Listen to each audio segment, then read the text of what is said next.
Warahmatullahi wabarakatuh. Assalamualaikum warahmatullahi wabarakatuh.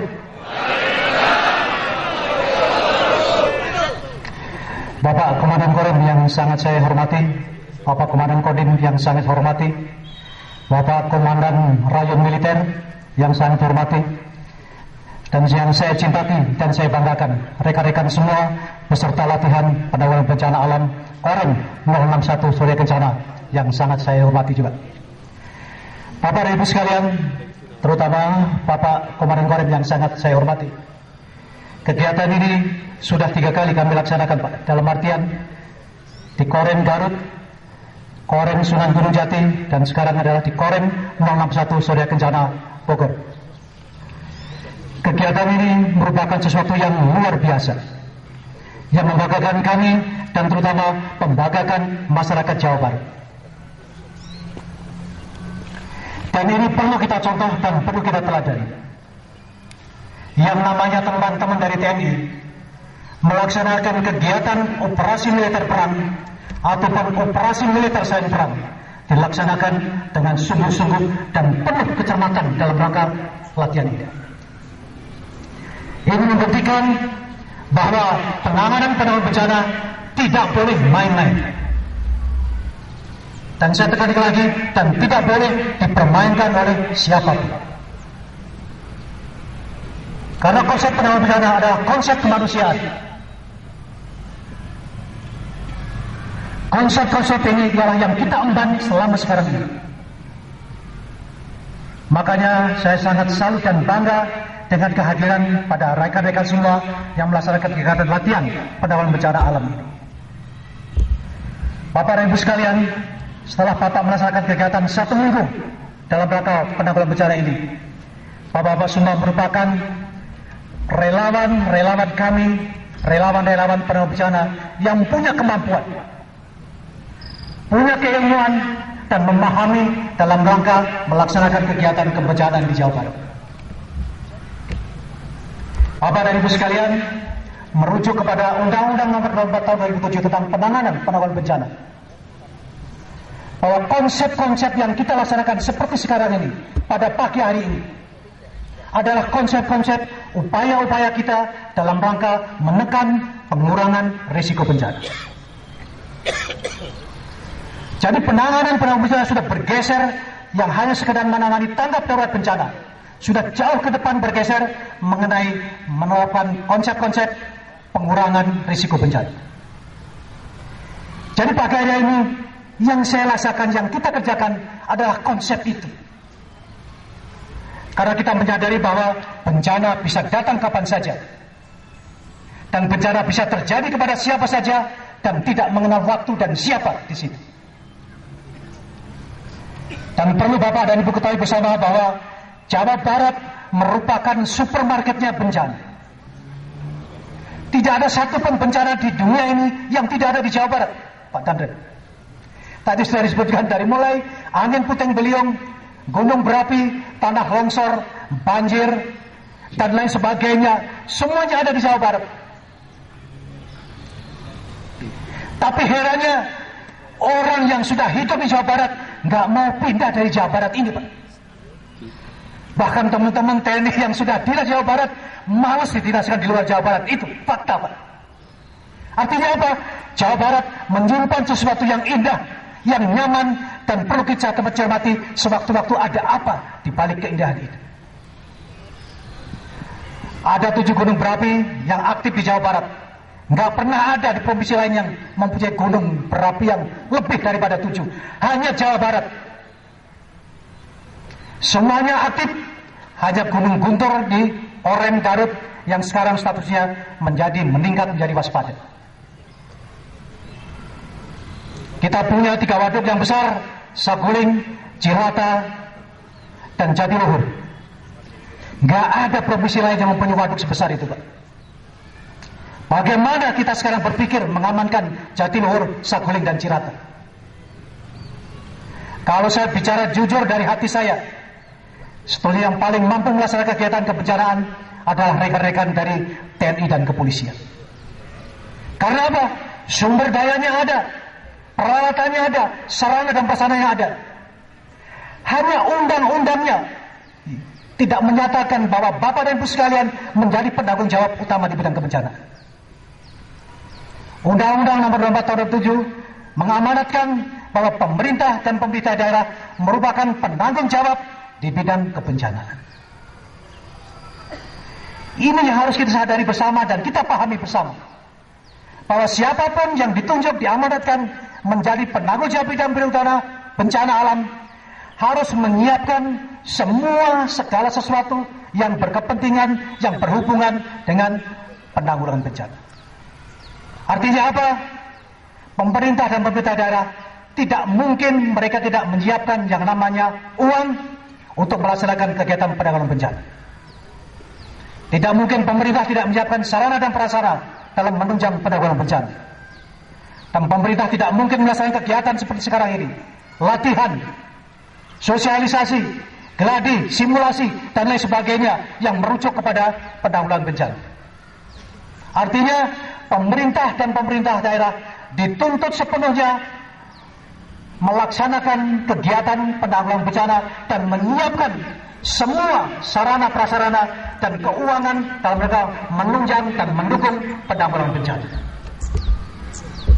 Jadi kalau rekan-rekan TNI dan kepolisian ditugaskan di area bencana dalam rangka mengantisipasi bencana, dalam rangka menangani bencana, semua beban daripada rekan-rekan semua menjadi tanggung jawab daripada pemerintah daerah dan pemerintah untuk itu.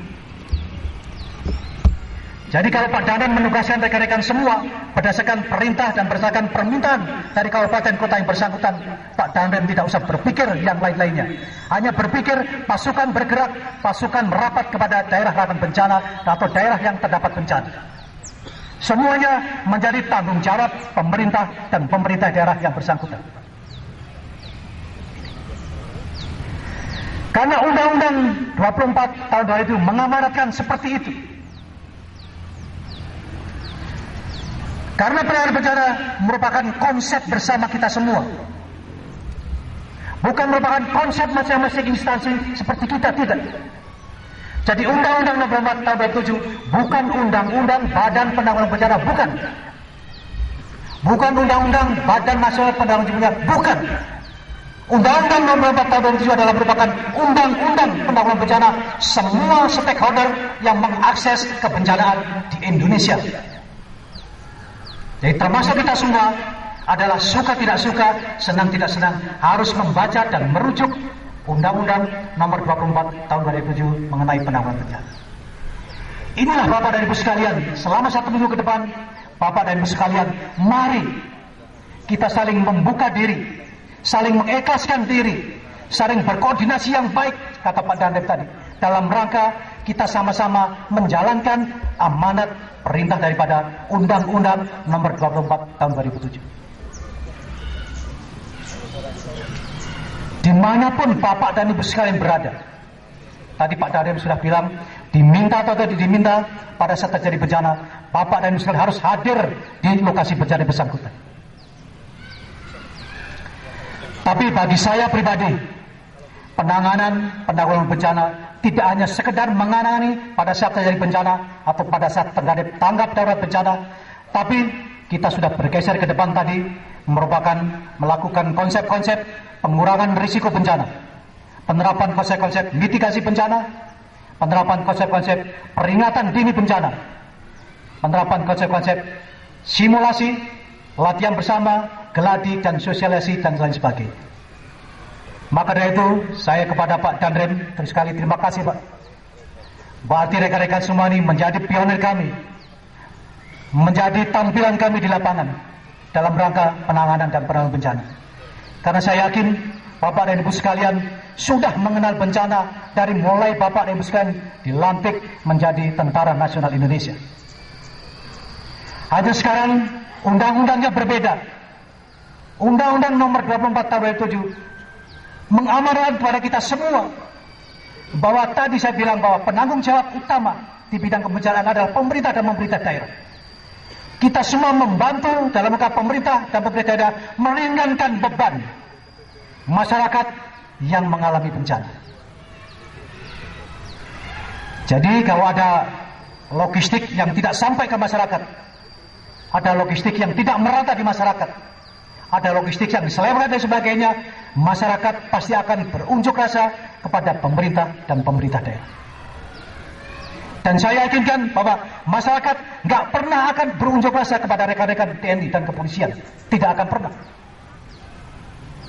Karena merupakan penanggung jawab adalah pemerintah dan daerah yang harus menyiapkan semua kebutuhan yang dibutuhkan masyarakat yang tertimpa karena bencana. Jadi kita semua adalah orang-orang yang dibutuhkan masyarakat pada saat mereka mengalami bencana. Maka saya tekankan kepada rekan-rekan semua yang sudah mengakses ilmu kebencanaan, jadilah relawan-relawan penanggung bencana yang dirindukan oleh masyarakat. Yang dirindukan kehadiran kita semua di tengah-tengah masyarakat. Diharapkan kehadiran kita di tengah-tengah masyarakat. Hanya satu penilaiannya, pada saat kita di tempat bencana, masyarakat membutuhkan dan merindukan kehadiran kami. Itulah sesuatu pekerjaan yang rasanya sulit dinilai oleh manusia. Lain lagi, ada beberapa masyarakat yang menolak kehadiran kita di tengah-tengah bencana. Dan ini tidak boleh terjadi di antara kita semua. Niat yang ikhlas, niat yang baik, niat yang tulus harus dijabarkan pada niat yang baik dan tulus itu juga. Jangan sampai niat kita yang baik, yang ikhlas ditanggapinya dengan sesuatu yang tidak mengenakan di hati kita semua. Tapi sekali lagi, mengurus bencana nilainya ibadah. Hanya Allah yang akan melaksanakan, menilai ikhlas tidaknya kita melaksanakan kegiatan penanganan dan penanggulangan bencana di daerah. Maka dari itu kepada Bapak dan Ibu sekalian yang akan merasakan latihan penanggulangan bencana alam ini, saya berharap mudah-mudahan semua jerih payah Bapak semua, luang waktu yang Bapak pergunakan, segala macam untuk latihan penanggulangan bencana ini, semuanya nilainya ibadah di mata Allah SWT. Maka dari itu pada saya tekankan para Bapak Ibu sekalian, kalau saya bilang tangguh, saya mohon Bapak Ibu sekalian menjawab dengan tangguh. Saya coba sekali lagi, salam tangguh. Kurang bersama, salam tangguh. Itulah Bapak sekalian yang diharapkan kita semua masyarakat Indonesia. Ketangguhan bangsa, ketahuan kita semua dalam melaksanakan kegiatan penanggulangan bencana. Bukan kecengengan kita yang diharapkan manusia, bukan. Ketangguhan kita diuji sekarang. Mampu tidak kita merasakan penanganan dan penanggulangan bencana alam seperti sekarang ini? Pemikiran kita, mari kita rubah. Yang hanya sekedar berpikir bagaimana kita mencari bantuan pada saat terjadi bencana, tapi kita rubah semua sekarang. Bagaimana dengan ketangguhan kita semua, kita bisa menggerakkan semua sumber daya yang ada di daerah masing-masing atau di pasukan kita masing maupun di diri kita masing-masing. Itulah ciri-ciri orang tangguh. Bagaimana bisa mereka bisa melaksanakan kegiatan ini tanpa semata-mata hanya mengharapkan bantuan daripada orang lain. Sekali lagi, dengan rasa dan kebanggaan kami, dan ini akan saya laporkan ke Pak Gubernur, Pak Danrem, bahwa Korem 061 Surya Kencana sudah melaksanakan kegiatan yang seperti yang diamanatkan pada Undang-Undang Nomor 24 Tahun 2007. Itulah menjadi kebanggaan masyarakat Bogor, Cianjur, Sukabumi, bahkan kebanggaan masyarakat Jawa Barat. Hanya itu yang bisa sampaikan kepada Bapak dan Ibu sekalian. Sekali lagi, dalam konsep penanganan bencana, pemerintah, masyarakat, dan dunia usaha merupakan partner kita yang tidak boleh terpisahkan satu sama lain. Kita menjadi bagian dari pemerintah, harus bisa merespon semua keinginan masyarakat, meringankan beban masyarakat, sehingga mereka betul-betul merasakan kehadiran kita semua di tengah-tengah mereka dalam rangka mereka merasakan derita karena bencana. Terima kasih. Assalamualaikum warahmatullahi wabarakatuh.